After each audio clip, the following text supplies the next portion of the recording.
Hello, ladies and gentlemen, this is non-April Fools. I'm just going to go ahead and get that out of the way because this video is being published on April Fools, and it is the second video being published on April Fools. Again, non-April Fools, because I have been looking around, seeing what other Google suggestions has that they don't actually do. And to my surprise, ladies and gentlemen, we have come across an honest-to-God truth in terms of an actual Google suggestion for fanfiction. Ladies and gentlemen, when you type in Harry Potter nationalist fanfiction, you would assume nothing appears, when in reality, something does appear. An honest-to-God true nationalistic fanfiction that's only 2 chapters and has not been updated since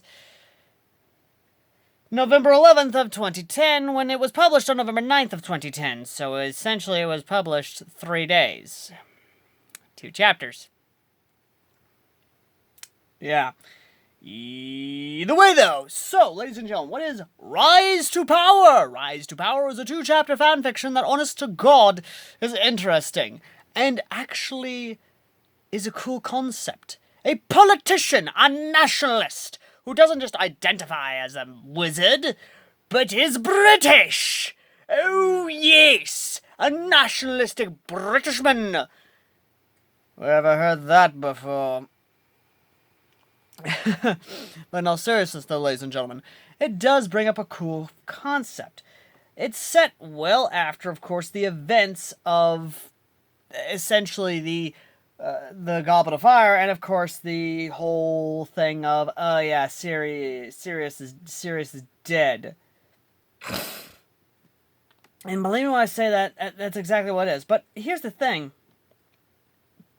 The cool thing about it is that this whole thing is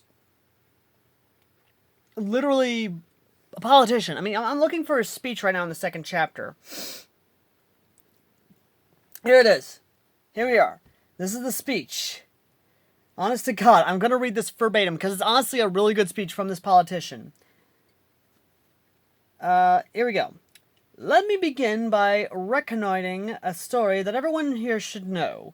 Last week in London, a young Muggle-born girl was raped and murdered because she happened to be from a Muggle family. Daffy has left a message on her body telling the surrounding witches and wizards to deal with Muggle-borns in the same manner. Now, what kind of nation is it? Where we have to endure that kind of hatred and bigotry. Not only that, but that kind of domestic terrorism is unforgivable. What kind of nation is it when our own citizens are fighting each other over so-called blood purity? We are all British! We're all descended from the same Germanic tribes. Our blood is the same. Why are we terrorized by our brothers and sisters? What makes them fanatic and servitude to someone who's more or less could not care less about their lives? I tell you, it is the general attitude of thousands of years of conditioning and division of all children from an early age. We separate instead of uniting for a greater Britain. When will we realize that we are all a family? That Daffy want to rule over our lives and destroy us? They want to make us weak and disjointed. Don't let them do that. Our ministry is incapable to deal with this threat, and they are possibly infiltrated by our enemies. Do not be deceived. They are all around us, and the only way to survive is to cast aside these ridiculous bindings that we limit ourselves with, and to unite.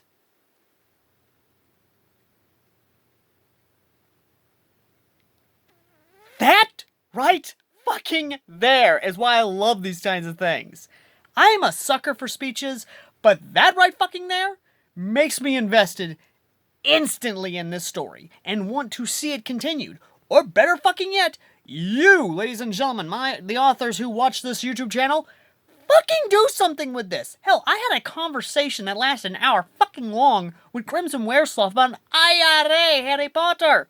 About how the nationalistic pride of Ireland could be used for that kind of storytelling. Hell, an honest-to-God, nationalistic Harry Potter who's maybe American, or better yet, British, and I mean the proper British, who believes in Queen and country.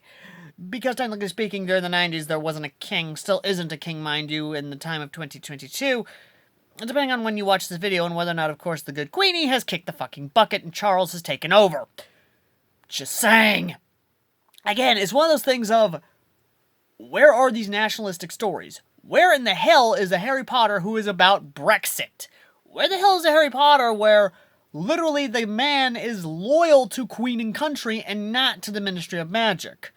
Where the hell are these nationalistic stories? Hell, I will happily take a fascist Harry Potter story. And before anyone says anything, yes, there is one more. Apparently, Harry is the son of Hermann Goering. Or I think it was Adolf Hitler. Either way, though.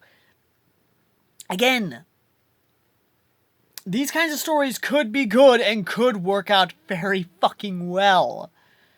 But the link to this will be in the description down below, well, not description, in the pinned comment down below, as well as the Discord server I am in. And before I forget, ladies and gentlemen, let me know your ideas in the comments section for a nationalistic Harry Potter story, and whether or not a nationalistic Harry Potter story would actually work in terms of any year that it is introduced. Again, I'd love to hear it. And as always, ladies and gentlemen, I've been Airsoft Al, and I will see all you lovely, lovely, lovely people in the next video. Till next time, later.